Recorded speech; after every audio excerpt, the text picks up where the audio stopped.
शांति।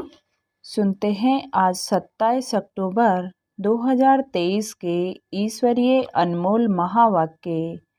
आज मीठे प्यारे शिव बाबा ने कहा, मीठे बच्चे, तुम्हारे दिल में खुशी के नगाड़े बजने चाहिए, क्योंकि बेहद का बाप तुम्हें बेहद का वर्षा देने आया है। प्रश्न में कहा, माया ने मनुष्यों को किस भ्रम में भरमा दिया है जिस कारण से स्वर्ग में चलने का पुरुषार्थ नहीं कर सकते। उत्तर में समझाया, माया का यह जो पिछाड़ी का पंप है, 100 वर्ष के अंदर एरोप्लेन्स, बिजली आदि क्या क्या निकल गया है। इस पंप को देखते हुए मनुष्य समझते हैं स्वर्ग तो यहाँ ही है, धन है, कमल है, गाड़ियाँ है, महल है, बस हमारे लिए यहाँ ही स्वर्ग है। ये माया का सुख है जो भरमा देता है, इसके कारण ही वे स्वर्ग में चलने का पुरुषार्थ नहीं करते हैं। आज का गीत है, माता ओ माता तू है जग की भाग्य विधाता। ओम शांति। अभी यह तो बच्चों को समझाया गया है कि जो होकर जाते हैं उनकी महिमा गाई जाती है। भारतवासी तो जानते नहीं, विद्वान पंडित भी नहीं जानते। जगत अम्बा अर्थात जगत के मनुष्यों को रचने वाली तुम जानते हो, जिसको जगत अम्बा कहते हैं, वह अभी बच्चों के सम्मुख बैठी है। भक्ति मार्ग में तो ऐसे ही गाते आए हैं।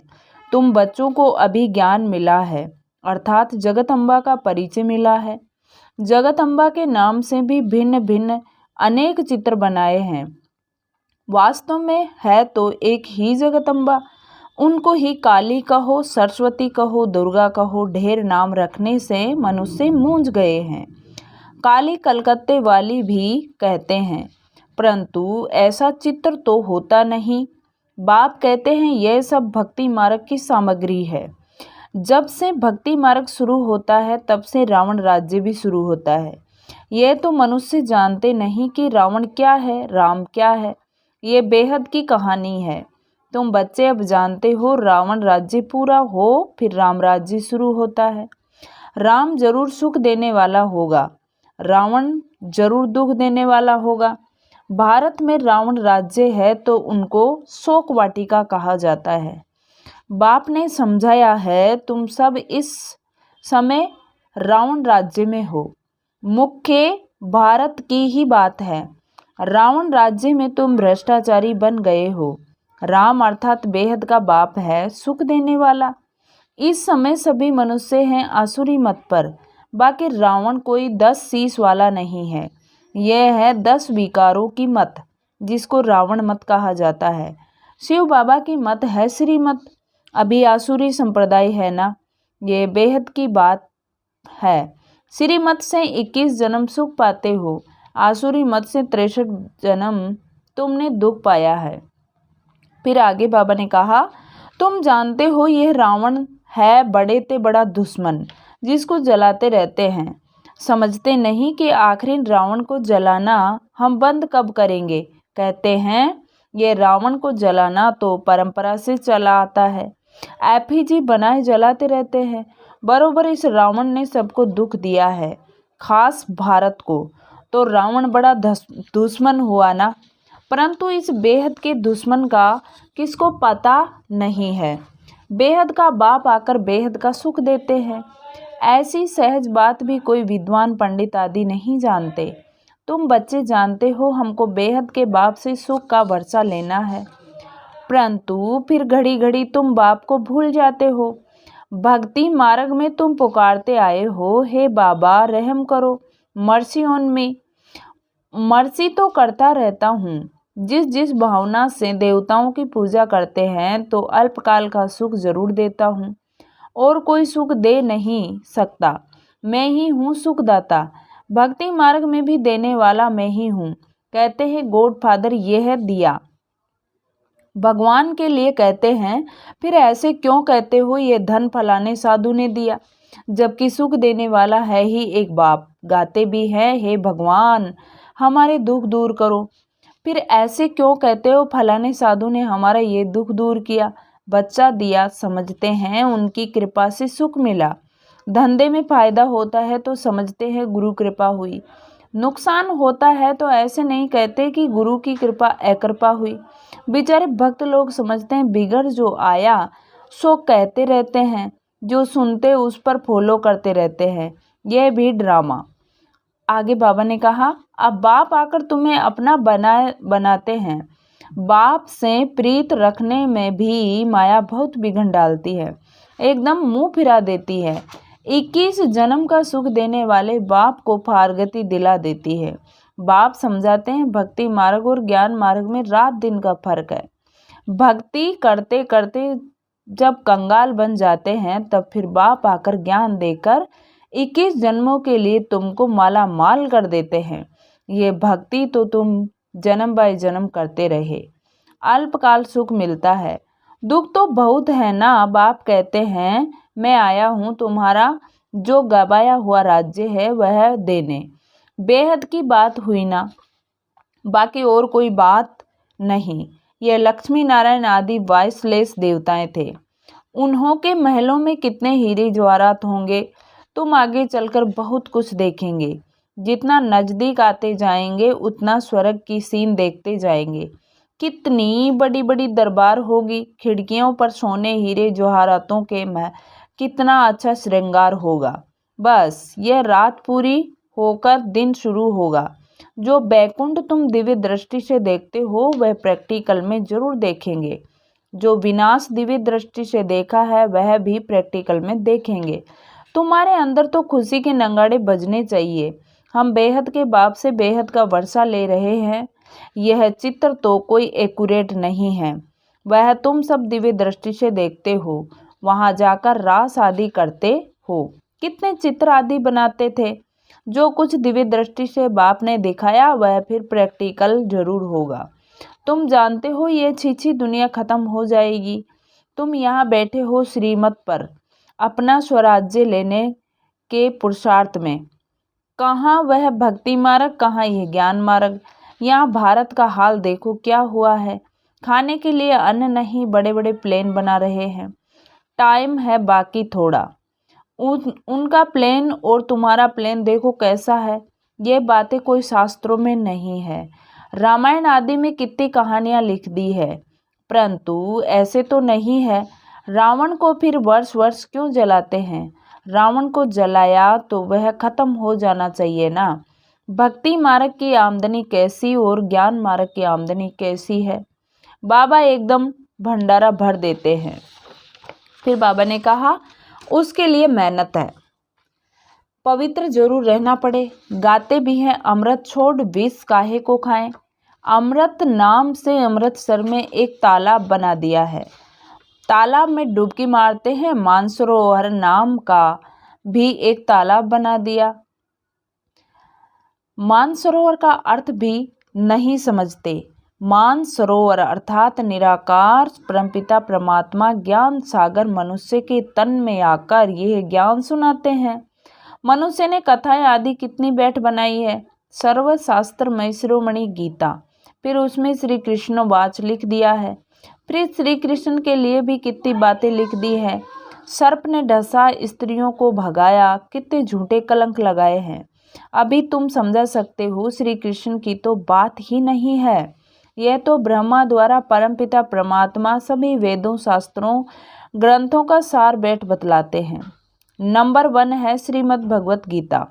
भारतवासियों का धर्मशास्त्र एक ही है, उसको खंडन कर दिया है तो बाकी जो बाल बच्चे वेद शास्त्र हैं सब खंडन हो गए हैं। फिर बाप ने समझाया, बाप कितनी अच्छी रीति समझाते हैं, फिर भी चलते चलते माया के थप्पड़ खाते रहते हैं। धारणा नहीं करते हैं। यह है युद्ध स्थल। तुम हो बच्चे जो ब्राह्मण बने हो। गीता आदि में तो कोई ऐसी बातें लिखी नहीं है। ब्रह्मा की मुख वंशावली है। ब्रह्मा द्वारा यज्ञ रचा गया। रुद्र ज्ञान यज्ञ तो बरोबर है, फिर युद्ध का मैदान कहाँ से आया। गाया हुआ है राजस्व अश्वमेघ यज्ञ। यह जो रथ है उसको हम बलि चढ़ाते हैं। वह फिर दक्ष प्रजापति का यज्ञ रच घोड़े को बैठ स्वाहा करते हैं। क्या क्या लिख दिया है। तुम जानते हो सतयुग में भारत स्वर्ग था तो जरूर वहाँ बहुत थोड़े ही होंगे। देवी देवता थोड़े थे, जमुना के कंठे पर बरोबर राज्य होगा। सिर्फ देवी देवताएं राज्य करते होंगे। वहाँ तो गर्मी आदि होती ही नहीं, जो कश्मीर शिमला आदि जाना पड़े। तत्व भी बिल्कुल सतोप्रधान हो जाते हैं। यह भी समझने वाले समझे। सतयुग को स्वर्ग कहा जाता है, कलयुग को नरक कहा जाता है। द्वापर को इतना नरक नहीं कहेंगे, त्रेता को भी 2 कला कम होती है। सबसे जास्ती सुख स्वर्ग में है, कहते हैं फलाना स्वर्ग पधारा। परंतु स्वर्ग का अर्थ नहीं समझते। स्वर्गवासी हुआ तो जरूर नरक में था ना। हर एक मनुष्य नरक में है। अभी बाप तुमको बेहद का राज्य देते हैं, वहां तो सब कुछ तुम्हारा रहेगा। तुम्हारी पृथ्वी, तुम्हारा आकाश, सब अटल अखंड शांति में राज्य करेंगे। दुख का नाम और निशान नहीं होगा। तो उसके लिए कितना पुरुषार्थ करना चाहिए। अवस्थाएं बच्चों की कैसी है जानते भी हैं। हमारे मम्मा बाबा बहुत अच्छी रीति पुरुषार्थ करते हैं, क्यों नहीं हम भी पुरुषार्थ कर वर्षा लेवें। बाप कहते हैं बच्चे थक मत जाना, श्रीमत पर चलते रहना, श्रीमत को कभी भूलना नहीं। इसमें बड़ी सावधानी चाहिए। जो कुछ करो पूछो, बाबा हम इसमें मूंझते हैं, इसे करने में हमारे ऊपर कोई पाप तो नहीं लगेगा। बाबा कभी कोई से लेता नहीं है। भक्ति मार्ग में भी ईश्वर अर्थ दान करते हैं तो रिटर्न में फिर लेते हैं। शिव बाबा लेकर क्या करेंगे। उनको कोई महल तो नहीं बनाने हैं, सब कुछ बच्चों के लिए करते हैं। मकान बनवाते हैं, वह भी तुम्हारे पिछाड़ी में रहने लिए। तुम्हारा यादगार मंदिर भी है यहाँ, तुम भी यहाँ बैठे हो। जो सर्विसेबल बच्चे हैं वह आगे चल बहुत रौनक देखेंगे। यहाँ बैठे बैठे चक्कर लगाते रहेंगे स्वर्ग में, फिर वहाँ जाकर महल बनाएंगे। मकान की कंपटीशन होती है ना।